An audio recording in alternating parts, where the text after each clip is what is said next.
So throughout this event series that many of you have joined us for, we've been exploring the case for labor mobility from the lens of different existing actors. Today is going to be a bit different. Now we're moving to looking at labor mobility from the lens of a missing actor, that of a quality mobility industry. This also marks, as we'll discuss later, LaMP's transition from examining existing systems to proposing new ones. So we'll talk about that after this. So those of you who have been following LaMP's work are very familiar with this argument. This is the starting point, really, of all of our work and arguments. So using UNDESA's zero migration scenarios, by 2050, OECD countries, which, as you see on the left-hand side, have a shrinking working age population, are projected to lose 92 million working age people and gain 96 million elderly people. Now, this means that in order to maintain their already currently historically low ratios of working age people to elderly, they would need an additional 400 million workers by 2050, or an additional 15 million workers per year. Now, I know that this sounds a bit dry and technical, but actually that ratio is fed into many of our systems and the way really that all of us lives our lives. It's fundamentally baked into public health systems, pension systems, so that ratio is critically important and very much under threat at the moment. Now, on the other hand, on the right-hand side, low-income countries face exactly the opposite demographic challenge. They're looking at 1.4 billion new working age people in lower income countries. And the challenge by 2050, and the challenge there is finding productive employment for all of these new working age entrants. Under our projections, only an estimated 590 million of these 1.4 billion can expect to have access to productive employment opportunities, leaving many million to need to come up with new employment solutions. These demographics are what we call an irresistible force towards labor mobility. However, this irresistible force is pushing against the immovable object of political resistance to immigration. So on the left-hand side here, we have a chart that I have stolen from Helen Dempster, who I believe is on the call with us today and has done some wonderful work on public perceptions around mobility that you should all take a look at. But this is looking at how Europeans view immigration and mobility. And what you can see, the key bar here is this yellow bar of what's called the anxious middle. And this anxious middle is now believed within migration circles to be really the key determinant of migration policies and public perceptions around migration. The anxious middle means they're neither particularly for mobility nor against mobility, as would be the blue and green bars. These are the ones who are somewhat indifferent to it but have valid concerns. So we think that in order to break the gridlock on labor mobility, we need to create mobility solutions that appeal to this anxious middle.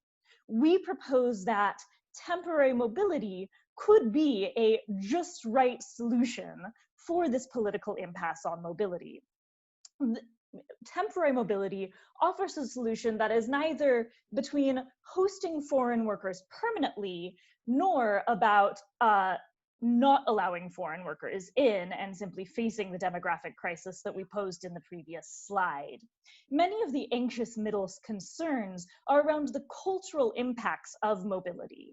While significant attention is paid to the political implications of the economic and distributional consequences of mobility, these distributional effects also apply to the movement of goods and capital in terms of trade across borders. And yet there's much more resistance to mobility, and scholars believe that this resistance is coming from concerns around the cultural impact of allowing people from other countries to come into your borders. This leads our research director, LaMP, to argue that of all the ideas that limit migration, perhaps the most important is the idea that there is a national culture and that increased labor mobility threatens that culture.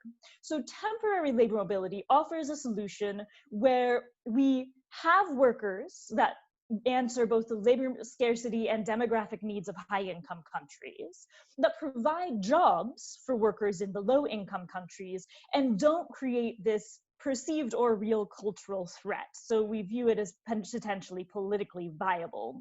Now, there are several examples, as you can see on the right-hand side, of existing temporary mobility programs that exist today and are operating to very good effect. However, there are no temporary mobility programs that are both operating well and operating at large scale. So this is the challenge we need to be solving. So the question is, why precisely aren't temporary mobility programs more invested in and viewed as a legitimate solution to the demographic crisis that we are facing both in high-income and low-income countries? And we believe the answer to this is that temporary mobility is often viewed as illegitimate due to the bad outcomes that are currently rampant in these systems. So while, as we have said in many events before this, we view labor mobility as one of the most powerful tools for poverty alleviation and increasing global well-being, the way that systems are currently designed in terms of the poor incentives we see on the left-hand side here leads to a number of bad outcomes that both undermine the positive impacts for all of the actors in labor mobility systems and that undermine the legitimacy of temporary mobility programs. So it is very common for workers to pay thousands of dollars in migration costs.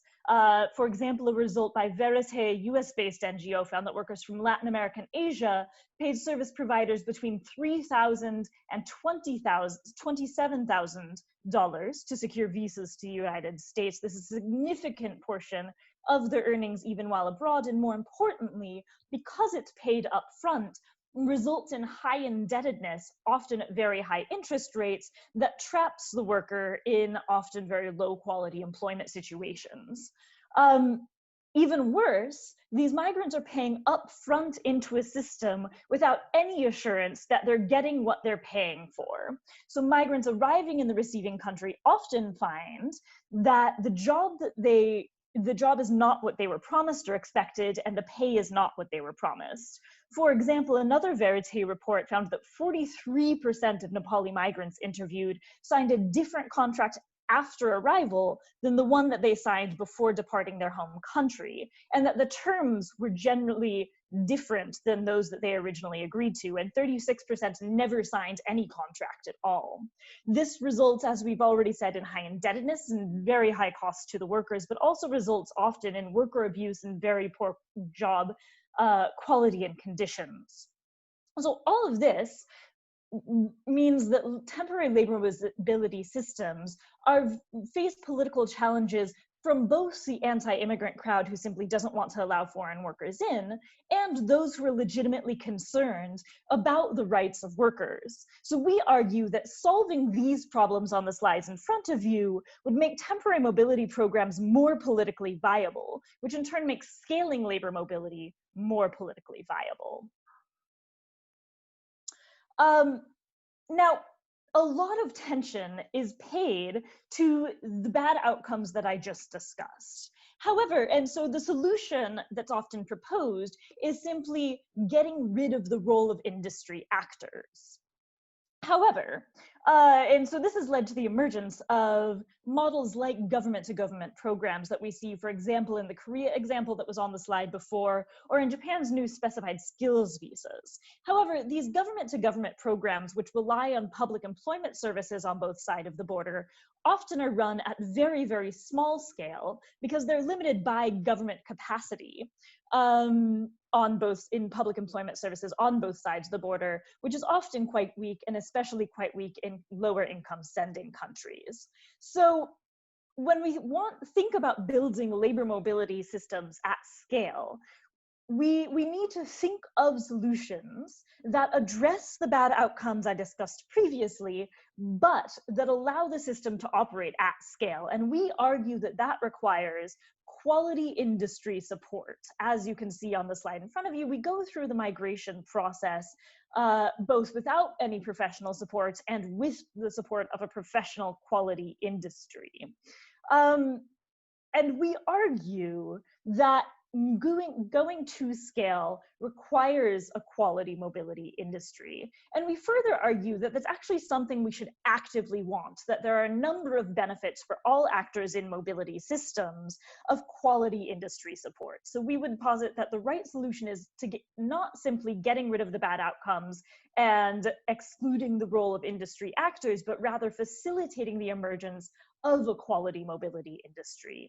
So from the lens of employers, industry support is incredibly important because it helps to reduce the barriers for employers of hiring workers from abroad. So the more quality industry actors you have, it decreases the costs of quality industry support, which for employers makes it more accessible to hire workers abroad.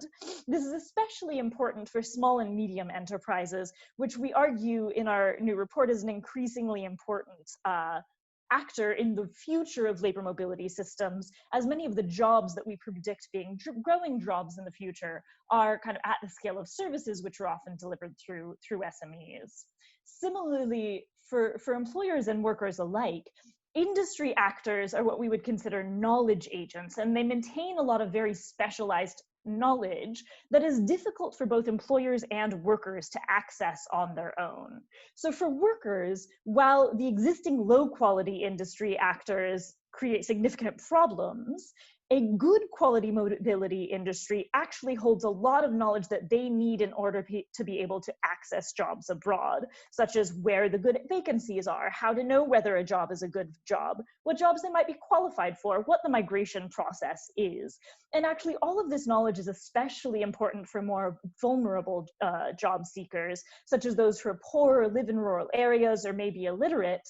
So actually having a quality mobility industry is incredibly important to increasing the equity of mobility systems.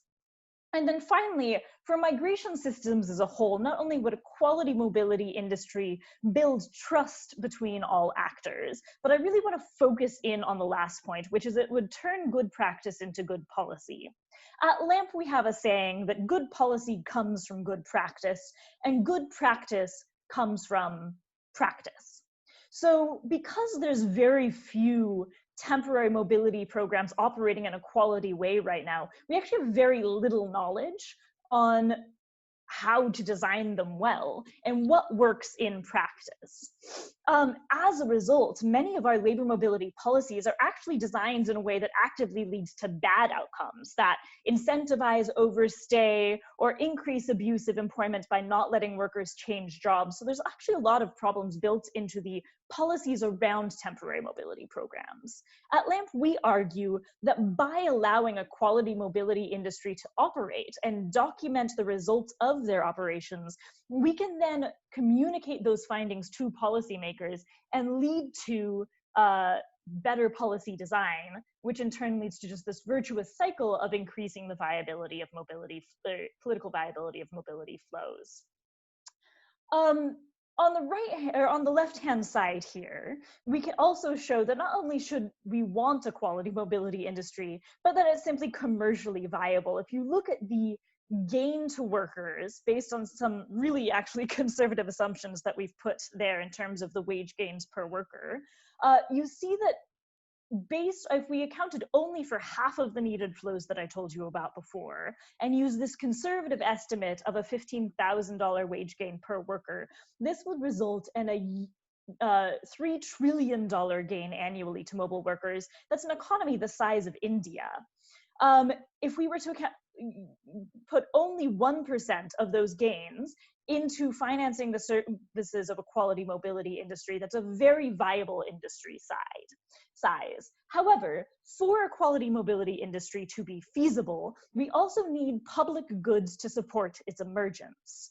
So the first thing that we need is to convince employers that they should be working with quality mobility industry actors rather than kind of their existing relationships with low quality mobility industry actors. That requires demonstrating that there is a viable business case, and we're going to talk about this more later in our panel. The second is simply connecting new actors with market opportunities and building this network within the industry so that new actors have a way to kind of establish themselves in the space. We also need a way to systematically identify market opportunities. Very little information is out there on, for example, where labor demand might be or where the labor supply of workers that match that demand is. So we need to more systematically undertake that analysis. And finally, we need agreed standards across all actors that are viable at scale, and that can be met in kind of a realistic and achievable way. So we need to provide these public goods in order for private actors to establish themselves within a quality mobility industry. So LaMP's next phase of work, and I'm not going to talk about this right now, is focusing on how we can move towards facilitating that quality mobility, the emergence, those public goods in that quality mobility industry. I'm going to now hand it over to our strategy lead, Jason Wendell, who's actually going to talk about what that process looks like and tell you more about the next stage of our work. So over to you, Jason.